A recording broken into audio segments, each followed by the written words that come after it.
Giant season. Join us this October 1st through 3rd for our first annual Fight, Laugh, Feast conference. We are bringing a mix of beer and psalms, fellowship and food, and speakers who have been deplatformed by the evangelical elite and occasionally end up in Facebook jail. Step out of the boring, benign Christian conference circuit and step into the rowdy Christian world of engaging culture while standing firmly on God's word. Most conferences will lull your faith to sleep and teach you how to obey the 11th commandment, but our people, our culture, our country needs the high-octane gospel that applies to every area of our lives.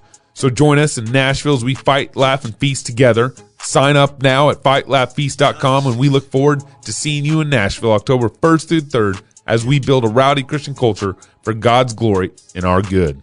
You know we at war with your gods, y'all. The flesh in the world gotta die.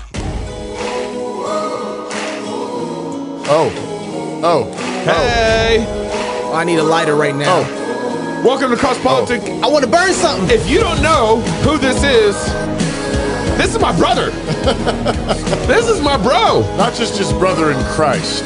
Like my bro. His brother My older brother. from Texas. Ooh. Black Swan with Psalm 2 in there? Oh, Black man. Swan? I like Black Swan. That's I really need good. everybody to go out right now. It's on iTunes. Go buy it. Go buy it. Don't buy it. get it on a stream device. No. Don't get it on a stream device. Support Go it. buy it. Go buy We want it. the rest of that album. And then go to YouTube. Where's the rest of that and album? share it. Yeah. That's so good. That's so good. Start a okay, fire. y'all. We got Start a to fire. move on. Aaron That's Wrench. so good. We got to talk about. Can we just say where that song came from? Where? No Quarter November. No quarter November. Boy, don't you want some No Quarter November right now? Start a fire. Start a fire. Go Aaron get the Wrench. song. That's so good. All right, we got to get back to, I guess, our show. Such a Okay, good jam. if we must. I'm pumped. Hey guys, make sure you guys share the show while you're at it right now, and make sure you download our app. We actually live stream our show on our app now, and you can simulcast it on your TV and everything. That's right. And that's our place to really go. Babylon B got canceled on Twitter last week. We got to figure out our own platform. They came back with some vengeance too. Lastly, man, we got some really cool announcements happening. First of all, have you registered for the conference? Yeah, we got to. Yeah, because if you haven't registered for the conference, these announcements mean nothing to you. But maybe Nothing. you've been sitting on the fence thinking, I don't know, it sounds pretty awesome. I want to go. I want to go hang. Want to sing some psalms, I drink want to some beer. sing some psalms. I want to get outside. I want to meet with like-minded believers. And you know Douglas Wilson's going to be there. You know Glenn Sunshine's going to be there. George Grant's you going know to be Rod there. Martin is Rod going to be Martin. there. You know we're going to be there. Woo! And you know a bunch of other people from the network are going to be there. That's right. Yeah. And you know what else? Jeff Durbin's going to be there. Oh, he's speaking. Jeff Durbin is Apologia. speaking. Oh, we said it was going to be rowdy. Luke Pearson's going to be there. Marcus Pittman's going to be there. what did you think we meant? Yeah, the Apologia crew. We're excited to have excited Jeff. about Jeff this. is now a speaker. He's speaking on. Oh, We haven't told him yet. So Jeff, Jeff, just so you know, this is what you're going to be speaking this on. is what happens when Gabe is doing the. Organizing. I need an intern. All right, ready? You ready? Write this down, Jeff. You ready? Okay. How Van Til would destroy BLM and LGBT and end abortion. Write it down. Write it down. That's what you're Thanks, speaking Jeff. about, Jeff. We I'm love sorry. you, Jeff. We'll see you there. I'll text you later. he's like, I'm canceled. It's like, I'm out of here. Hey, this show's brought to you by Classical Conversations, which supports homeschooling parents by cultivating the love of learning through a Christian worldview and fellowship with other families. They provide a classical, Christ-centered curriculum, local, like-minded communities across the United States. There's thousands of them in several countries around the world. And what they try to do is, what their aim is to train parents to teach their kids. Yeah. That's their model. They're striving to get great classical educators in the home through training parents and giving you the tools to teach your kids. For more information and get connected, please visit their website at classicalconversations.com. Classical Christian, get connected, get community. They're so important. They're one of the last few places that we actually have freedom is inside of education. Right. If we're going to talk about freedom, the first place we need to start is right where we have those freedoms in education. It's like the great Plexit. You know, getting out of the Public school. I love that. Right? I love it. Plexit. I love it. There you go. Hashtag. Hey, before we move on, really quickly, want to let you all know we did a special show with C.R. Wiley and Gary DeMar. Oh my goodness! And for Grace Agenda. Yeah, they were here over the Grace Agenda weekend. We had a great little conversation here in the studio, and we're going to upload it to the member portal. So tomorrow you will have it. Is that what you we're will have it Monday morning. Okay, so if you're a member, you check it out Monday morning. Yep. There's a special show there. We just did a little roundtable discussion with C.R. Wiley and Gary DeMar. If you're not a member yet, hey, maybe you want to sign up. And also, of course, if you become a member, you not only do get a free T-shirt, but you get $100 off at your registration for the conference. Oh. So maybe you ought to you're losing money. You're just losing money. Pretty much. I love bringing Gary DeMar and C.R. Wiley together. It's like this post-mill blue collar scholar kind of show. It's a lot of fun. Yeah, blue collar scholar. You like that? Here we go. Hey, if you guys don't know this last week, you do know because you've been watching Cross Politic all week. Oh man, on replay. Thank you. You've been waiting. You're like, all right, guys. What am I supposed to do with this DNC? Exactly. The Democratic National Convention has been going on this last week, and we got video clips. Actually, we're gonna start with day 3, and then we'll move on to day 4. But here, former President Barack Obama kicks it off for us. Do not let them take away your power. Power. Do not let them take away your democracy. Democracy. We are going to bring those words in our founding documents to life. Ooh, he referenced. What founding documents? He's talking about what they've been doing in Minneapolis, right? I thought it's the Constitution of Marx. What is it? I don't know. I mean, or is he talking about Chaz? He's talking about Chaz, right? Their founding documents? Chaz's founding documents? I mean, what are you building? What are you building exactly? Portland? Really? That's what you're going to do? Well, here's power, democracy? Yeah. But if you've been watching the whole Democratic National Convention, and they've been doing this actually for a while, is they're constantly trying to maintain a narrative that that is not true. No. It's full of lies. No. Full of, and here he is, like all of a sudden trying to, claim some sort of connection to the Constitution, right. Our founding documents. Yeah, Obama is not an originalist. No, not at all. It's like what's the thing when you chop up something, you cut it in little pieces? You know what I'm talking about? Like it's Rob Bell. It's like an art. It's an art form, origami. That was origami. It's like origami. He said Rob Bell. But that's all it is. It's just cut and paste. Yeah. You just cut out the pieces that you want, and all it is it's scratch and sniff. Yeah. Constitutionalism. Yeah. Right? Eisegesis. I'm just grabbing little things that'll make you feel warm in your heart. And actually, he learned that from Christians. Joe and Kamala can win by 3 million votes and still lose. Take it from me.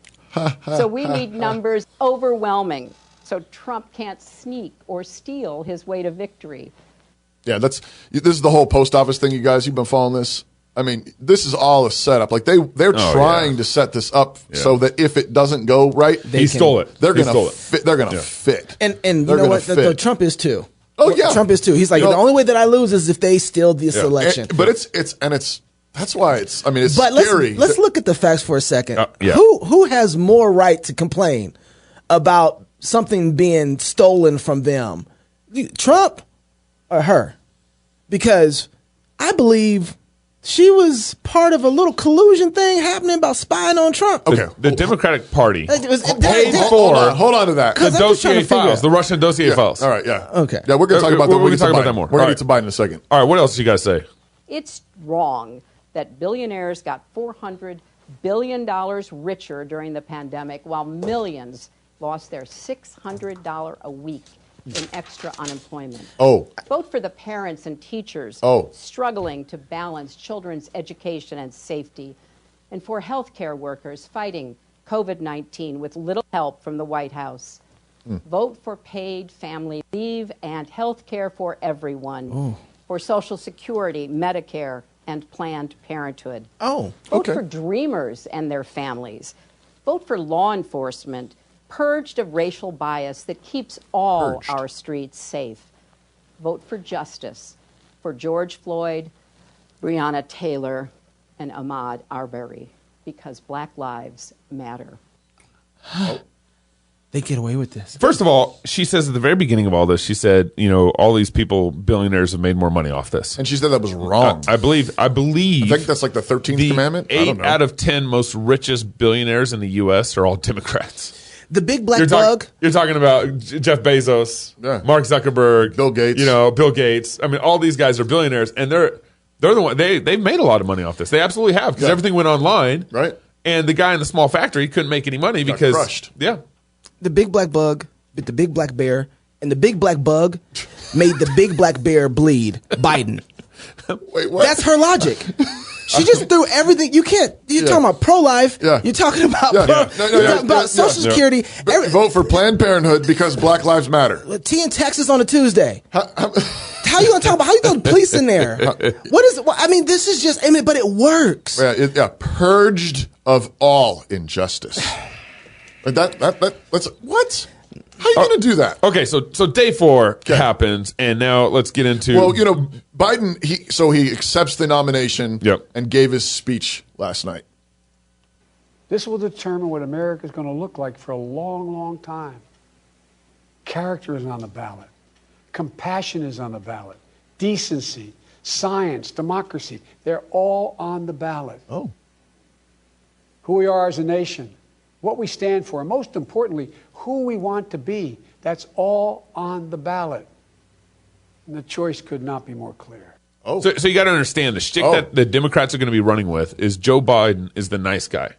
He's kind of the dead nice guy, but that's the stick, because everyone in their talks reference Biden and said, hey, we've talked a lot about, we've all told stories about how Biden's did this for you, did this for me, when he called me late at night, when my mom died, that kind of stuff. So they're running this nice guy stick. Yeah, like with Tara Reid. Yeah, or Planned Parenthood. It's like, I mean, we can point out all the stuff, but they're putting this facade over him like he's Mr. Nice Guy, and Trump's not. Yeah, right. And I would even say defining nice guy would be like he understands your individual problems. Right. So if you've cut your foot before, Joe's cut his foot. Yeah. Have you ever walked into a wall and stubbed your toe? Joe stubbed his toe. Have you ever been in a swimming pool and a bunch of black kids have been rubbing the hair on your legs? Joe's done that. He's absolutely done that.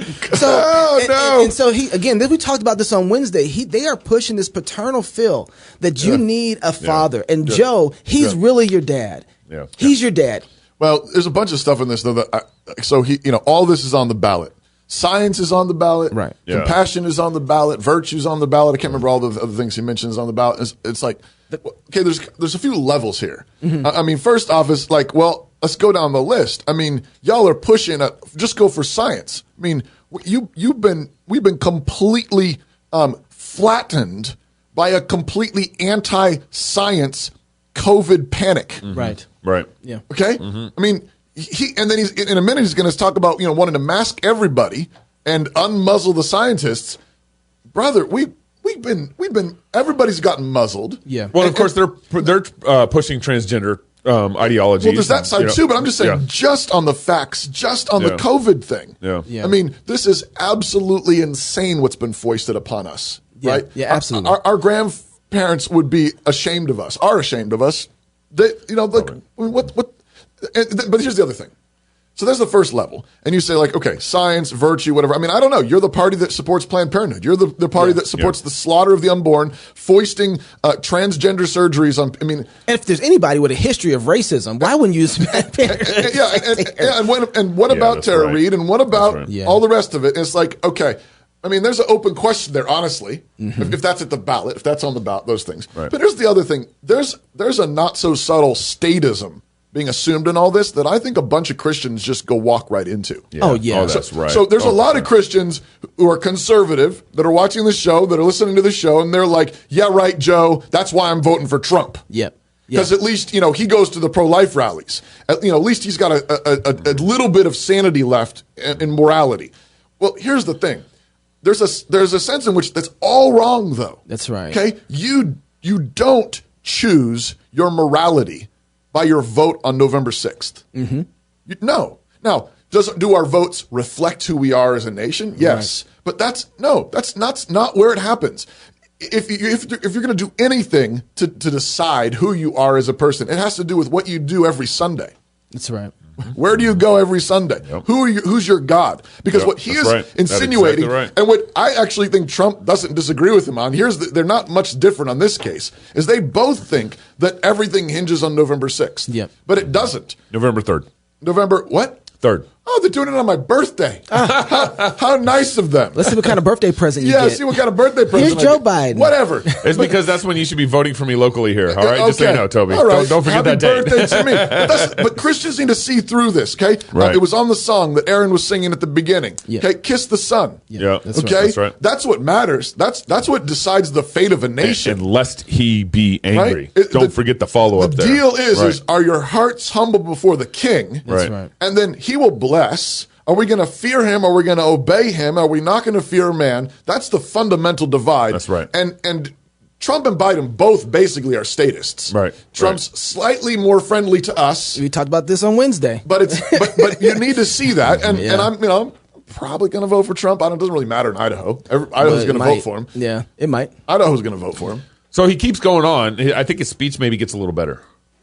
Just a week ago yesterday was the 3rd anniversary of the events in Charlottesville. Oh. Close your eyes. Remember what you saw on television. Remember seeing those neo-Nazis and Klansmen and white supremacists coming out of fields with lighted torches. Oh. Veins bulging, spewing the same anti-Semitic bile heard across Europe in the 30s.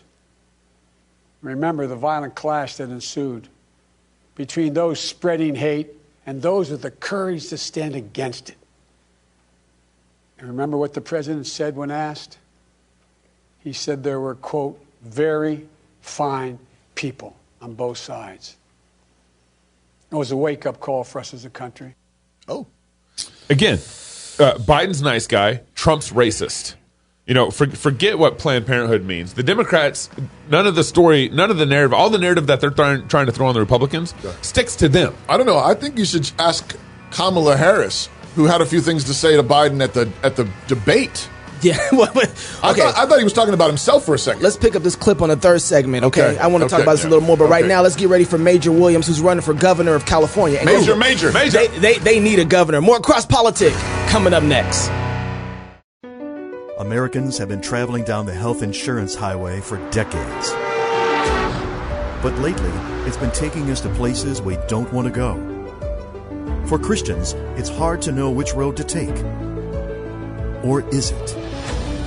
Samaritan Ministries provides a different direction, a biblical path for their members to pray for each other and share financially in each other's medical needs. This idea that Samaritan has adopted from the book of Acts should permeate all parts of our lives, not just health sharing. We, as a body of believers, are living out New Testament Christianity. This is what God intended for the church. Do you believe that you need an insurance company, or do you believe that God will provide your needs? And there are people that you've never met before who are going to pray for you and meet your needs. There's another way. Looking for a new direction for your health care? Visit us online at SamaritanMinistries.org.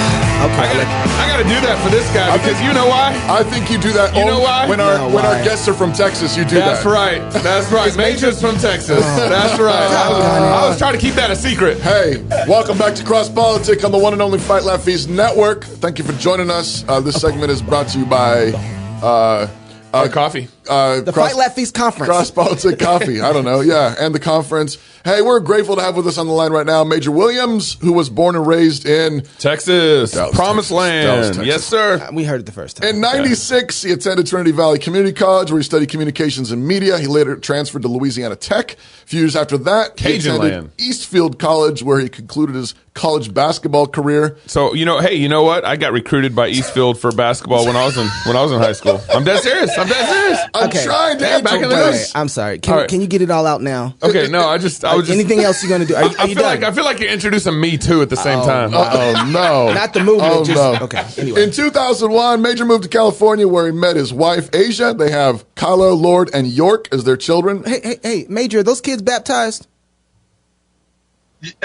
Yes, they are. Hey, boom. Are you Presbyterian? No. That's okay. We'll work on that. That's later. He and his wife work hard on a program called Major Kicks for Kids. It's a nonprofit gifting platform. They work tirelessly to build the goal of helping economic disadvantaged kids succeed in life. And in 2018, he shifted his focus to run for mayor of Pasadena, California. Rose Bowl. Didn't hit that goal, but is now running for governor of California in 2022. Mr. Williams, thank you for joining us on Cross Politic.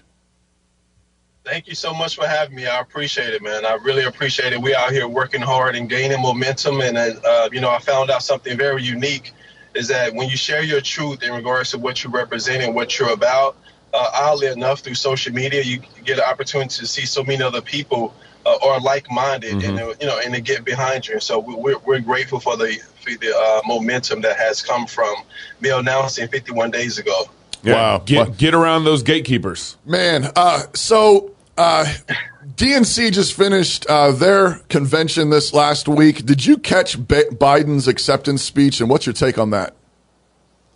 Well, I haven't watched the circus in a good while, so every time I bars, the COVID's got it all shut down. No, I haven't. I've heard about it. I've seen certain clips from different memes and whatnot. But honestly, I just really been focused on restoring California. That's been my main goal and focus. I'd rather talk to the people of California, their issues and their frustrations, and work on solutions to handle those versus taking my time away from watching the circus show. Wow. Do you think that just in general, this could apply to California as much nationally, but how is the current Democratic messaging going? And do you think it's actually resonating with the American people? Maybe specifically, is it resonating with Black America, with California America? How is their messaging going? Well, you know what? I think that there's always a divide. There's always a percentage numbers, right? Yeah. Right now, a lot of Republicans, including myself, we are literally scratching our heads trying to conceptualize how anyone is seeing this person as competent to be able to lead the actual country. And so we're having those uncomfortable conversations. And honestly, it's coming down to people just truly just not liking Donald Trump. It's not about the policies, because we can point to positive policies that he has been a part of. But they just truly, despite the face, cut off their nose when it comes to Donald Trump. It can be over a tweet. It can be over his hair. It can be over his sometimes not saying things politically correct, having the sharpness of a traditional politician. But it's split and it's a percentage. But we know that something is happening underneath everything. There is a silent majority, and everyone here, especially California, are truly frustrated, which is why even, I'm running because I truly feel like I'm going to win. And there's a huge opportunity because for the first time in California, we've universally aligned on something. And that's that we all understand that Gavin Newsom has mismanaged this state affairs during this pandemic, during this so-called extended overreaching emergency here in California. As I understand opportunity. Yeah, as I understand it, Major, are you kind of a recent convert to Republicanism? Were you a Democrat growing up? Oh, absolutely. I was a Democrat by default, but never politically active. I've been involved in politics the last 5 years. The first instance that I got involved in politics, I converted to a Republican because I was working on a campaign for lieutenant governor, which is a good friend of mine. He ran for lieutenant governor of California. During that particular time, and I tell people the story all the time, I've been knowing this guy for like 9 years as a white gentleman. And our kids play together. We, do birthday parties together. And we never talked politics. I was never politically active at that capacity. Yeah. But once he told me he was going to run, which he was a first-time candidate himself, and he was like, well, Major, I'm Republican. I was like, oh, wow, so you're the white KKK Klansman man who hates black people, right? And so... And because from a black perspective, that's all you hear from the Democratic side. That's who all the Republicans are. And so we had to laugh about it. Then I went down a rabbit hole with him and others. We started getting familiar with policy as far as myself, getting educated on policy. And once you understand what policy is and you look at the laundry list of what's for you and against you, what's against you has been on the Democrat side more so than the Republican policies that have been put in place. And so if I can see some policy that outline what was detrimental to my community for decades, and also having a mother that was a part of it. So now stepping outside of it, more politically mature, I was like, wow, my mother was on welfare for 20 years. No one, and she was enabled. She had a ceiling. She didn't have the zest to go out there and do, or she was comfortable. And that also created the division of us never having a father in the house and me not knowing my dad. And, you know, so you get a chance to personally identify with some of these policies once you're educated on them. And that's one of the jobs and roles and duties that I take upon myself when I'm talking to the Black community. Because they most so exist in emotion versus the actual facts and reality of policy, which is black and white, that truly affects you. And so I converted 3.5, 4 years ago working on that campaign, you know, but I was kind of like asleep, you know, before that politically.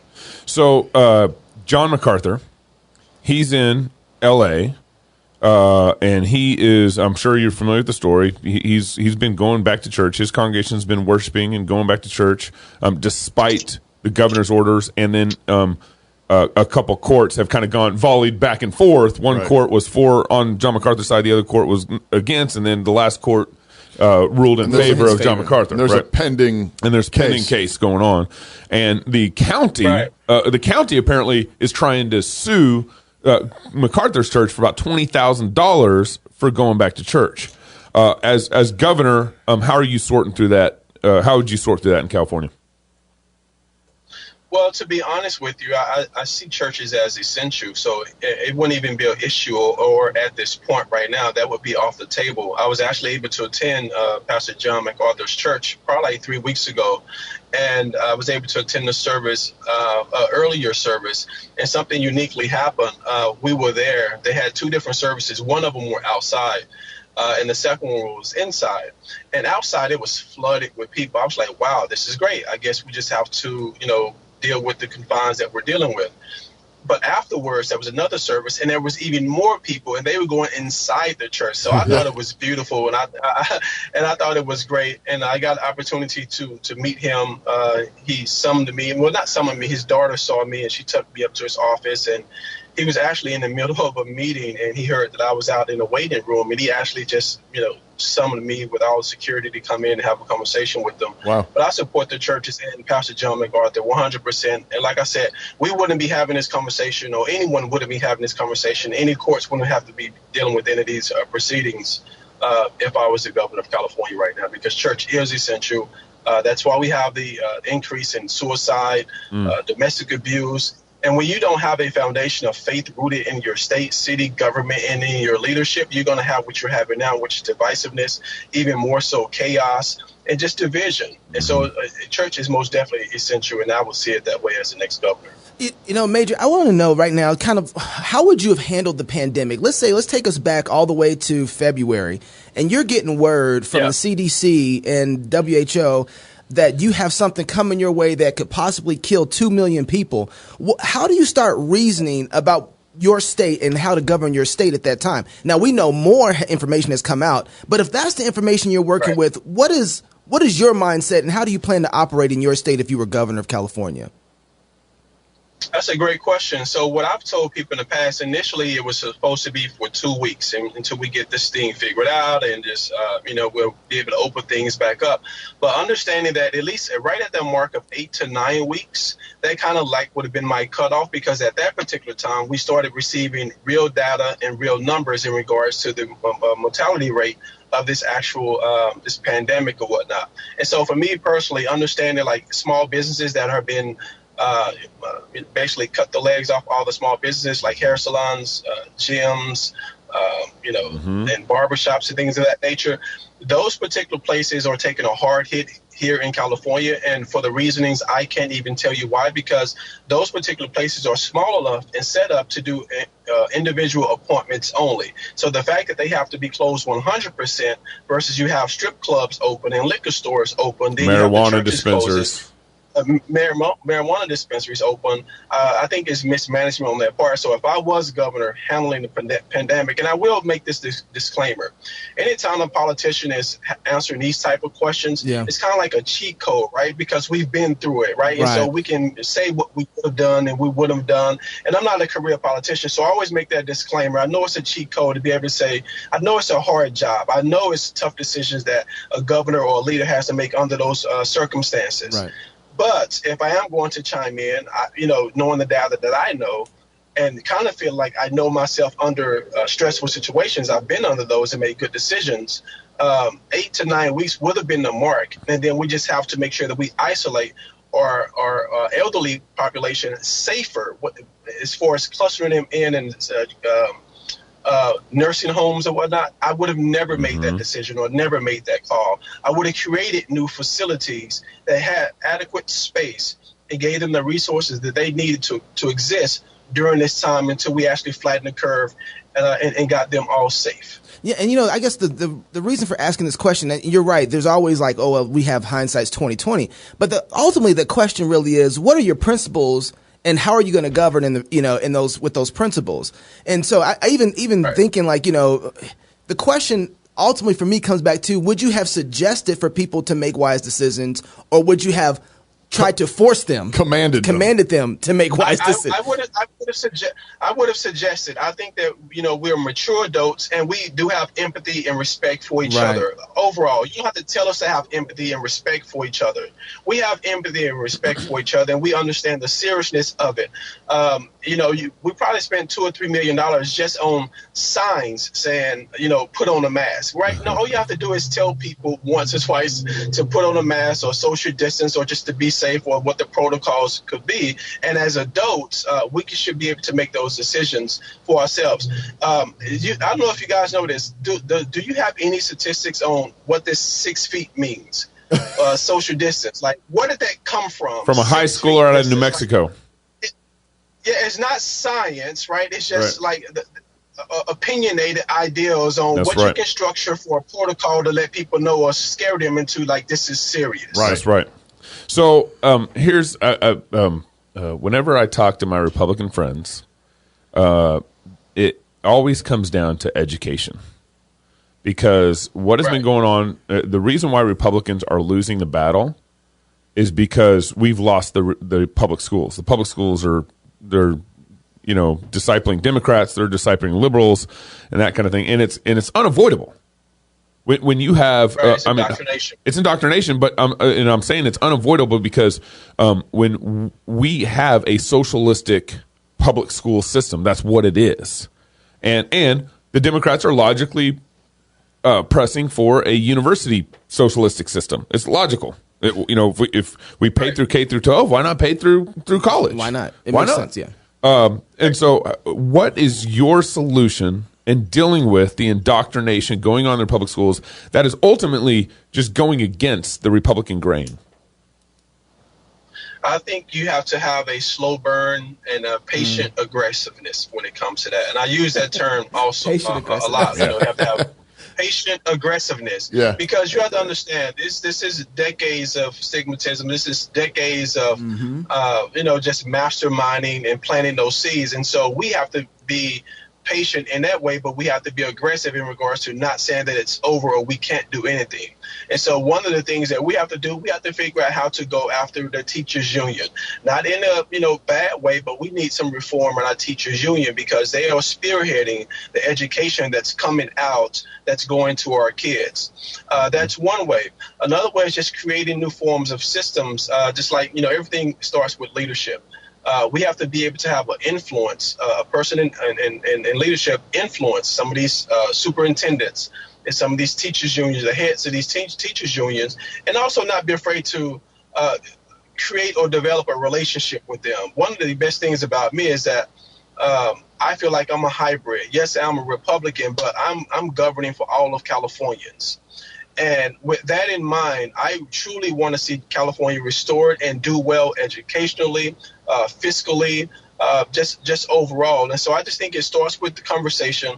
My background is in marketing, so I'm very comfortable going to the projects to speak to folks. I'm also comfortable going into boardrooms, and so like I've been in and talking with billionaires and talking with leaders of nonprofits to truly try to foster solutions, because my deal is this: I deal in completion. I'm not a career politician like a dog chasing his tail. I deal in completion like an electrician. If he comes to your house, if he leaves your house, you know that he completed his job because your lights are coming on. And so a lot of politicians don't exist in that space. Yeah. They exist just in the perpetual cycle of going around and around in a circle and passing the buck, not taking accountability, which is what we see currently now with Governor Gavin Newsom. So it's time for us to deal in completion, and also just making sure that you're able to message properly to resonate with the percentage of people that you're coming in contact with. I'm not going to bat 100%. No one is. But I will have a long-standing track record and make history because I'm able to bridge the line with so many people based upon what we present and the opportunities, and also use leverage. And we're going to call a lot of people out too. It's going to be fun. So when you running for president, is that 2024 or 2028? You ain't fooling us, Major. Yeah. We know you're in your electrician in goal. I wanted to ask you right now with everything going on with BLM and what's going on there. You saw what happened in Minnesota with George Floyd. How are you viewing? Do you consider BLM a threat at all?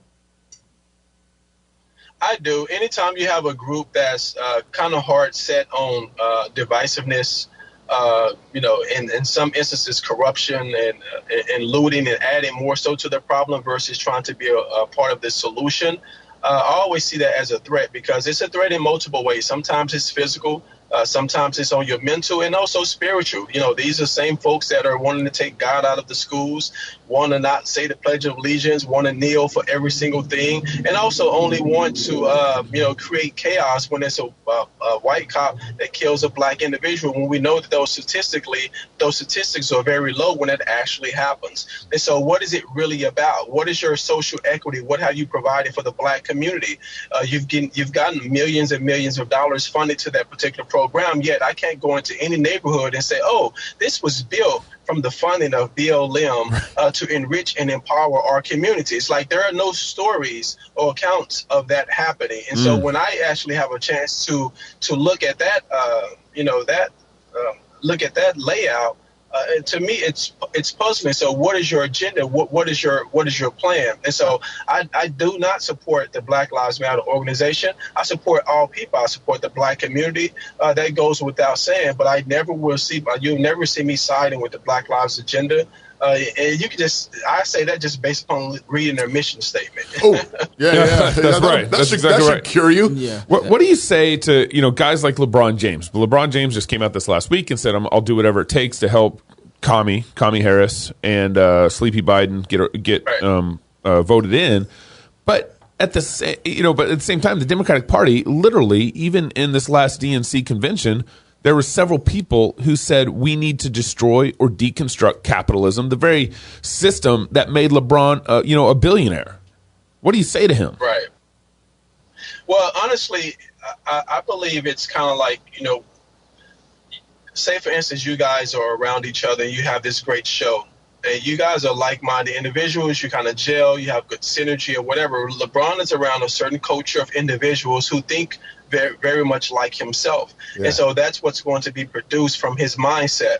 I think at some point, LeBron needs to see real stand-up leadership that can empathize with his story. Me and LeBron have similar stories, not that I'm a rich millionaire basketball player, but the fact that I've worked hard and made good decisions, and I work hard every single day and have good work ethic to change the dynamics of my life, my past, for the sake of my family, and I also want to see people around me do well. He's done that particular part of it well.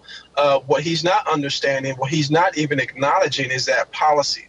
And that was the biggest thing that pushed me over the edge in regards to realizing that the Democrat Party isn't for me, and it hasn't been for me and millions and millions of others. And so it's going to take one of those real conversations. I would love to go on one of the shows, Undisputed, and have those one-on-one conversations, not even the debate. It's time for real grown-up mature political conversations. Yep.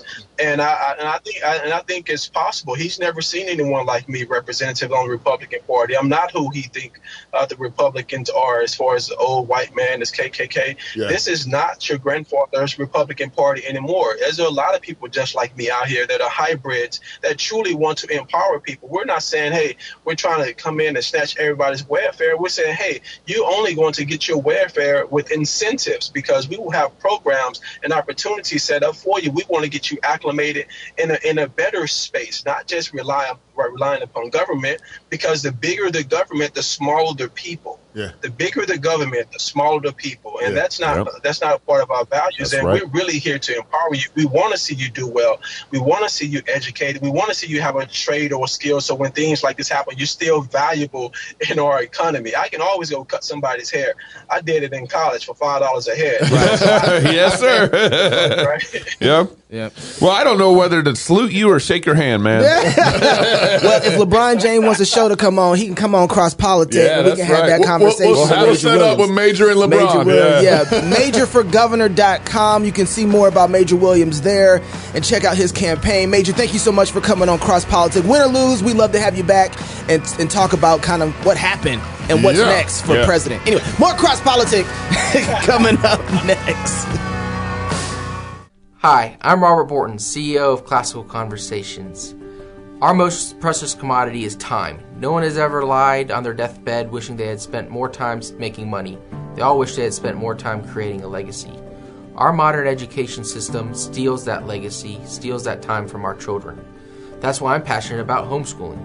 That's why at Classical Conversations we want to give you more time to create that legacy, follow your passions, and glorify God. Visit classicalconversations.com for more information. There we go. Hey, have you downloaded this song yet? Tell him to get the instrumental. We're going to use that. Oh, we need that for an intro. Start a fire. I'll get the instrumental. I'll text him right now. Text him right now. Yep. That's how we do this. Yep. Hey, welcome back to Cross Politics on the one and only Fight Laugh Feast Network. This is segment 3 where anything can happen. We don't know. We don't even know what's going to happen. Yeah. Neil doesn't even know what's going to happen. And Neil is single. Yeah. Also, did you guys download the app? And did you sign up for the conference? I have. And did you become a member? I have. Where we're going to drop that new show with Wiley and DeMar. Looking forward to that. Tomorrow. Ooh. Hey, you had some more thoughts on Charlottesville. No, well, do you have the clip? I want to play the clip again. Oh, you you want to play the clip I want to play the clip again because the Charlotte. Okay, don't forget. I'll replay it for you. No, that's okay. No, we don't need the night. We don't need. It was nighttime, and they had torches, and they were coming out of the woods. But there's still people on both sides. Veins are bulging. Let's get back to the convention. So mute music. What? I want Aaron Wrench back. That gets me back into the mood. You know what that's from? No. It's from Hamilton.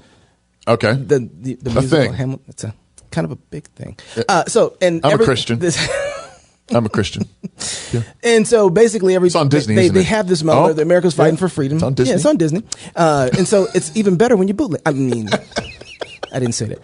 But they have this moment. It's really great. They have this moment. What is it? Every time the king gets up, they're fighting for freedom, and they basically King George. Yeah. And it's this great. Just. What does this mean? This means nothing to me. Kill your friends and family to remind you of my love. And that's basically the I will convention. kill your friends and family to remind you of my love. Yeah, that's like the Democratic Party. That's exact. So I'm getting myself in the mood. I'm feeling that. Yeah, I'm getting myself in the mood. That's like Uncle Joe Biden.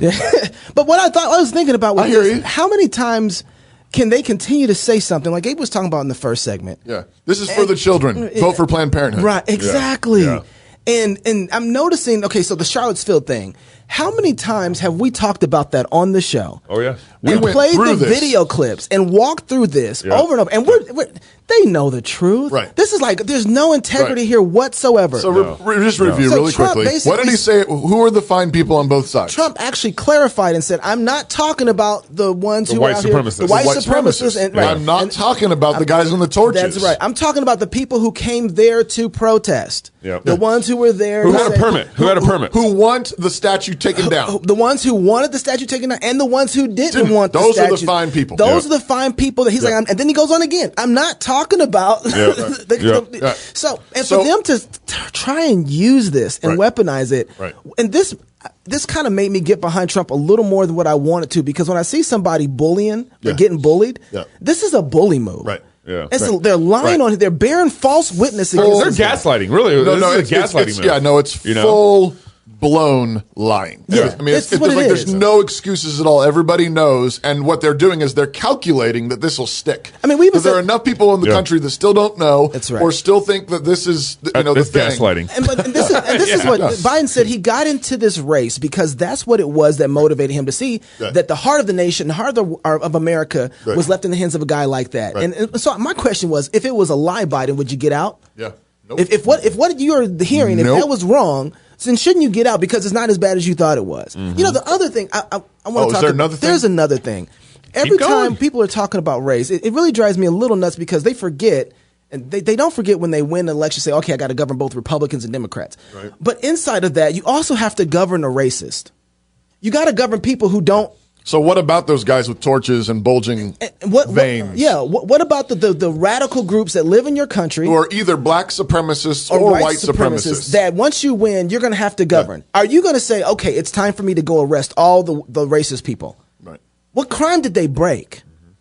What crime? Now listen, if they broke a crime, if they broke a law, that was that's the problem, though, Knox. Is they're making it a law. They're making it a law.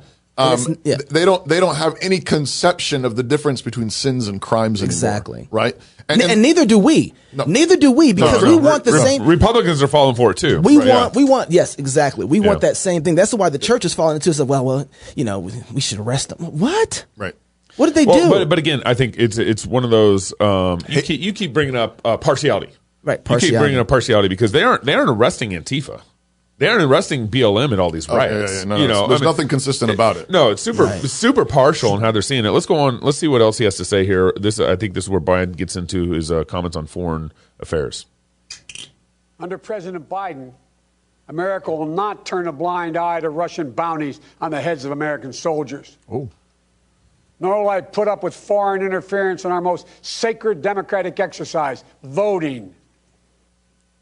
He's going to arrest Hillary. Benghazi. They turned their backs on the troops in Benghazi. Wasn't he in office at that time? Yeah. When they, the whole thing, the Democrats were colluding with Russia. Right. Yep. Exactly. That's right. I can't believe he's like the very thing he's accusing Trump of is the thing that they did on his watch. Right. Yep. That's right. No, so he's going to stand against that just as well as he did when he was in office. Yeah. Which is to say, he's going to be making sure that his son is getting massive checks. Yep. Don't forget Fast and Furious either. So Fast and Furious was a program where we were providing guns and ammunition to rival gangs over in Mexico. And it came back, and we found out it opened up, it exploded because we found one of those guns were involved in a murder of one of our Americans. That was under Obama's administration? That was under Obama administration. What was his name? Eric? I can't remember his name. Eric, there's Attorney General. Eric. You'll get it. Is it Garner? No. He's the guy in Baltimore. He's the one that said, I'm Obama's wingman. Holder. Eric Holder. That's it. He said, I'm Obama's wingman. Yeah, he was. Eric Holder. There we go. And he was. Yeah. But they can get away with this. Their foreign affairs was atrocious. Right. And don't forget, Biden was the same guy. He's on TV. He's in an interview saying, remember what he did? Oh, right. Remember what he did? Was quid it in pro Russia? quo. Right, quid pro quo, the whole thing. And he's like, hey, we're not going to release these funds to you. Yeah. Unless. Was it $1 billion, something like that? Yeah, unless. What do they have to do in return? It was fires. Oh, yeah. They had to fire the. It was the lawyer that was Secretary of State or something like that of Russia. Yep. Remember also was this Ukraine? Another one here. Obama signed a nuclear deal with Iran. Right. We can just keep going on this. And actually, I just read an op-ed this last week by Ted Cruz in Newsweek where he actually pointed out that the worst thing about the Iran nuclear deal is actually not the nukes. Yeah, right. No, it wasn't. What was included in the fine print of this Iranian billions of dollars nuclear deal was billions of dollars, but also there's a guarantee that Iran will be allowed to enter the market for all other military supplies. I think it's 2021. Oh my gosh! It's coming really, really soon. Yeah. And U.S. Trump's killed this deal. U.S. promises not to interfere, and Iran already is in talks with deals with China and Russia, getting all this other military gear. Yeah. That was, again, Obama. Yeah. That's under Biden. And Trump's pulled out of it. So Trump has pulled out of that nuclear. But Iran is still running with it, and that's the setup from Biden's days. Yeah. So not really trusting any of his words Put here. politics aside. Okay. We'll take the muzzle off our experts. Oh, no more masks. So the public gets the information they need and deserve. Honest, unvarnished truth. Oh. They can handle it. Okay. We'll have a national mandate to wear masks, not as a burden, but as a patriotic duty to protect one another. You'll like it. Not as a burden. He said that in the same breath. Yeah. Yeah. No more muzzling. Like, we didn't edit that video, did we? No, that's not a deep That state is video. hilarious. That's straight. That's not a That's deep straight. fake No video. cuts, unless they cut it when they were. Yeah. No muzzles, but everyone will wear a mask. Not as a burden. The president has no constitutional authority to do this. Right. Zero. No. Yeah, well, unless he's elected. Yeah. Because he's going to figure out how to. And if we elect him, we're asking him to do that. Yeah, but he has no constitutional authority. I know. Period. I know. Zero. I know. To be very honest with you, when Democrats say they're going to do something like take away your ability to control and govern your own fate, I believe them. Right. Oh, yeah. But here's the thing. This is what makes me so frustrated. I say frustrated.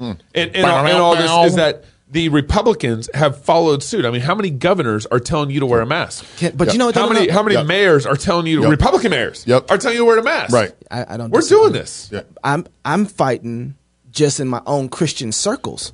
Right. I can't make it out to the governors. Right. We can't even get. Golly, Christian right. pastors. Yeah, that's right. I mean, if we're talking about sphere sovereignty and roles, and pastors are forcing their own people to wear a face mask. Mm-hmm. No, not giving them the option to or not to. No. Saying it's mandatory if you're going to come into worship the living and triune God, which has commanded you to do that. Right. Cover your face. Cover your face up. I think there's something in the Bible about that. I think. It just could be a verse. Got a thing in there for message. But so we can't even amongst. I'm fighting on Facebook with people, and here's what's crazy about all this. It goes back to Joe Biden. The facts are laid out right in front of us that masks don't work. Right. I can sit there and go through all. We had Dennis Rancourt on. Right. I've gone through and posted all 14 of the randomized control studies, which is the only way to really test if viruses actually can pass through a mask, which have been medical masks and N95 masks, the highest rated ones, and it still passes through. And people will say, but have you seen the Wall Street article? Yeah, and CDC? CDC. Well, actually, the CDC says they don't work either. And then they say, but we think you should probably do it anyways because it might help. But even here. So all the science, I mean, literally until 3 months ago, all the science was questioning its helpfulness at all, and strongly suggesting they didn't do anything helpful at all. And then all this and even as it's breaking out, everybody says, "Don't do it. It doesn't help. It's only for use in medical use only. Leave them alone," and so on. And then there's this massive reversal. Okay, at the very least, let's say we don't know. Okay. Let's give it the best possible spin. I'll play along. Okay. But that means then you cannot bind people with something you don't know. That's right. I mean, at best, we don't know. Yeah. Well, then you can't decide. This is actually something I was thinking about asking Major in the interview about what he would do as governor of California. But I think there's a principle here of you can't act on what you don't know. That's right. And this is why. And you can't command people to do things on what you don't know. You can't command people on what you think might be the case. That's right. Right? No. That's not your sphere. That's not your lane. Yeah. Right. Now, can parents make educated guesses and do things in a certain way in their family? Yes. Yep. Okay? But these spheres do not have totalitarian powers. Yep. That's right. Based on what might be the case. This is why biblical law is so liberating. We were talking about this a little bit off camera on Wednesday. Were we? Yeah, we were.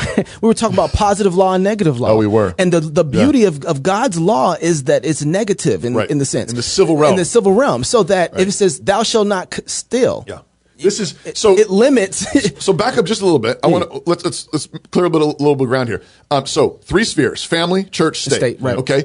I believe that in the family there actually is a kind of positive Absolutely. law. Okay. Absolutely. Meaning, we've said this before. I think parents and families have the God-given duty, and this applies to health in particular. Absolutely. But I would say they have a kind of totalitarian, gracious totalitarian. I tell them all the time, this is the dictatorship. Dictatorship That's right. in the family. That's right. Now, define positive law real quick. Yeah, that's what he's getting to. What I mean by that is that God, there's a kind of a positive requirement by God that you push God's morals into all the corners. Right. Okay. And if you're not doing that, you're failing as a father and as a mother, That's right. as a husband, Give as a me an wife. example. And the reason for this is because the people are made by their parents, right? They make human beings, so they teach them how they're supposed to interact with other human beings. Okay, but you have it's a kind of universal in the sense, and it's positive, meaning you have a proactive duty to press the principles into all the corners. Okay, and it's not just during certain hours of the day, or it's all of life. It's morning to night. Teach your children the law of God when you rise up, when you lie down, when you go by the way, when you sit down at your table, when you're going to your truck. All the time. Teach God's. Open the door for your sister. Worldview all the time. Take out the trash. A proactive interaction with your kids regarding the law. Regarding law. And I think, and the church, I think, sort of straddles this in the sense that they are called to disciple the nations and teach the nations everything. What does God require? The church answers that question. Nevertheless, I would still say that why I say it straddles this positive negative law thing is I do believe in what we call the regulative principle of worship, of course, which is a kind of negative law. That's right. You may not do anything in worship other than what God has commanded you to do. And I would say the church has a pastoral positivity in this positive law, in the sense that we preach and teach all of the Word of God and we apply it to all of life.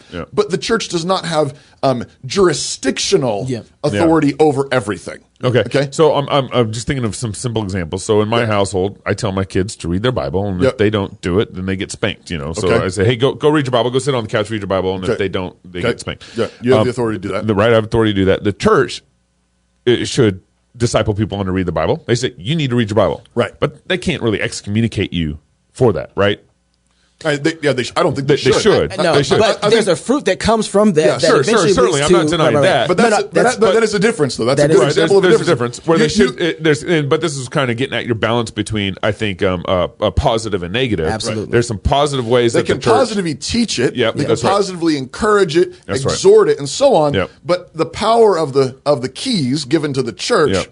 Their disciplined power of excommunication, they can rebuke, and they can be other things like that. But in terms of actually cutting someone off from the life of the church, it ought to be a Ten Commandment kind of thing. Their power in that sense of authority is still negative. That's right. It's still negative. You do this? They're limited to what they can actually excommunicate for. Right. To the clear law of God, and that's why I say it straddles. They teach positively, but I think they punish negatively. Okay. That's right. Now the civil magistrate is entirely negative. That's right. Okay, they are entirely limited to what they can govern, because their job is to punish evildoers, which means there's a high threshold of proving that a crime has been committed, not a sin, a crime. Right. Many sins are crimes, but not all sins are crimes. Like racism, like hatred in your heart for your brother. That's a sin. Right. It's something that should be preached against. It's something that should be disciplined and rebuked and so forth. But until it actually passes into murder, theft, vandalism, that's a crime that can then be proven and punished, and ought to be done biblically. And this is how liberty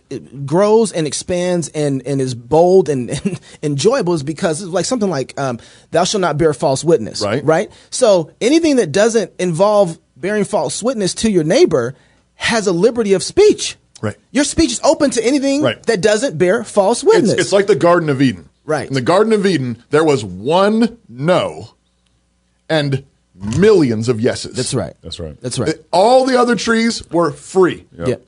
Try them out. Yep. Okay? there's one no. That's right. Okay, it's a similar kind of Adam thing. and Eve, that hurts. Oh, it does hurt. But we would have all done the same thing. We're all there. Yeah, But absolutely. but the civil government has a very limited scope. That's right. Punish crimes. That's it. Right. Punish evil. Not sins. As Punish defined, crimes. As defined Right. by the word of God. Right. And we're so far afield from that. Yeah. Health and welfare of people is a lane assigned to the family. That's right. And in certain cases where the family has, there's been a hard providence or whatever, there's not a man, there's been sickness, there's been death, and so on. Yeah. The backup plan is the church, Right. 1 Timothy 5. But even there, the backup plan is the church as sort of a springboard, sending them back into the family. Yeah, Get because the family involved. There's a feedback loop there. Something else is broken. And this is because the family is in the best position to do this. Right. God has designed the family to do this. It doesn't mean that it's perfect, but it is the best solution to hardship. And I got to say this again. It's because they make human beings. They make people. They make, out of all the institutions, they're the only institution right. that actually makes Right. human beings. Right. So they're responsible for the human beings that they make. But what they're trying to do, what Biden did in his speech, actually, you're talking about the niceness, the empathy kind of thing. He talks about his own, loss in his own family. Right. He talks His about son died. his dad. He's talking about his son. He's talking about these things about his hurt, and he's trying to make a case subliminally or implicitly that therefore I can be trusted to be your father. Yep. I can be trusted. We can be trusted to be your family. Yeah. No, that's disobedience to the living God. Yeah. Okay? You are disobeying the Lord Jesus because he has not given you that task. Right. The last thing, I know we're way out of time No, that's here, okay, but this is third segment. And it goes crazy. We just kind of after chill But I think Christians, I think bottom line, we learned this from Peter Hitchens at the very beginning. Yeah. He said, Yeah. we will not make any progress. We will not win unless we keep like a dog on a bone on the data. that. We have to. Right. What has happened this year? What is the virus? I want to commend to you. I shared this on Facebook. I think you guys probably did too. This is from the AmericanMind.org, The COVID Coup by Angelo Codavilla. And he wrote this article, brilliant article, back in July, guys. This is July 17th. So this is A like month ago. a month old. Yeah. And he's walking. I mean, it's a long article, but it's probably the clearest and most thorough in terms of basically saying, America, we got We got had on we this. got had. Yeah. We got had. The COVID coup. The best timeline I've seen out there And with the he's details. walking through the whole thing, and I think we need to stay on these details. And the key thing is, we have been had with the data. Yeah. They've been falsifying data from the get-go. And I think the media in particular has done this, fueled by, I think, Democrats who want a crisis in order to make Trump look bad. And Trump, I think, has massively failed to actually fight this. Mm-hmm. I think he rolled over. I mean, I think he started in the beginning thinking this is a scam, and then I think he trusted the wrong people. He brought the wrong people in, and he's rolled with it. And I think, well, we have too. He's following us in some sense, and we haven't supported. Right. If Trump would have went out straight forward against this, I think he would have lost the conservatives. I think he would have lost the Republicans. We can't even get churches. Yeah, well, maybe for a little while. But you know what? But that's what a good leader does. I mean, yeah, I know. That's the thing. Is, a good leader doesn't lead based on which way the wind is blowing. No, this is north. Let's go. Yeah. Initially, this is just a couple of data points from Codavilla's article, which you can again find at American Mind, the COVID coup. Get it, share it. He says early on, the initial estimates were that the infection fatality rate, what's called the IFR, would be maybe as high as 5%. They made this, he claims, on a zero factual basis. It was a completely imagined fatality rate adopted by mathematical models from Britain, the Imperial College, and the University of Washington, just a few hours west of us, predicting up to 2 million Americans would die of it. That was based on a 5% infection fatality rate. Right. Okay? What actually happened? What you end up with, the actual infection fatality rate ends up being 0.26% maybe. Yeah. That's our best estimate now, which is that's just assuming there's some reliability in the current data that we have, which is pulling through a bunch of numbers. But what we have is, which is again, I would argue, is probably on the high end. I think so too. I think it's way lower than that. But even going with it. That's double the flu, though. That's double the typical flu. That's double typical flu. 0.26% IFR means if you actually get infected, which of course is that's a small percentage. Right. Mm-hmm. Then the fatality rate of that is 0.26%. This is... We would have done nothing for a 0.26% anything that happened. We would have done nothing. That's exactly right. Done nothing. And so we need to keep going back to this number.